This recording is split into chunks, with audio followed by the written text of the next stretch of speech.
নমস্কার। কবি সুকান্ত ভট্টাচার্যের লেখা দেশলাই কাঠি। আমি একটা ছোট্ট দেশলাইয়ের কাঠি, এত নগণ্য হয়তো চোখেও পড়ি না, তবু যেন মুখে আমার উসখুস করছে বারুদ, বুকে আমার জ্বলে উঠবার দুরন্ত উচ্ছ্বাস। আমি একটা দেশলাইয়ের কাঠি। মনে আছে সেদিন হুলস্থুল বেঁধেছিল, ঘরের কোণে জ্বলে উঠেছিল আগুন, আমাকে অবজ্ঞা করে না নিভিয়ে ছুঁড়ে ফেলায় কত ঘরকে দিয়েছি পুড়িয়ে, কত প্রাসাদকে করেছি ধূলিসাৎ। আমি একাই ছোট্ট একটা দেশলাই কাঠি।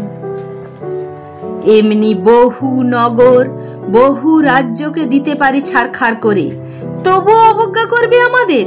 মনে নেই এই সেদিন আমরা সবাই জ্বলে উঠেছিলাম একই বাক্সে, চমকে উঠেছিলে। আমরা শুনেছিলাম তোমাদের বিবর্ণ মুখের আর্তনাদ। আমাদের কি অসীম শক্তি তা তো অনুভব করেছ বারংবার, তবু কেন বোঝো না? আমরা বন্দি থাকবো না তোমাদের পকেটে পকেটে, আমরা বেরিয়ে পড়বো, আমরা ছড়িয়ে পড়বো শহরে গঞ্জে গ্রামে, দিগন্ত থেকে দিগন্তে।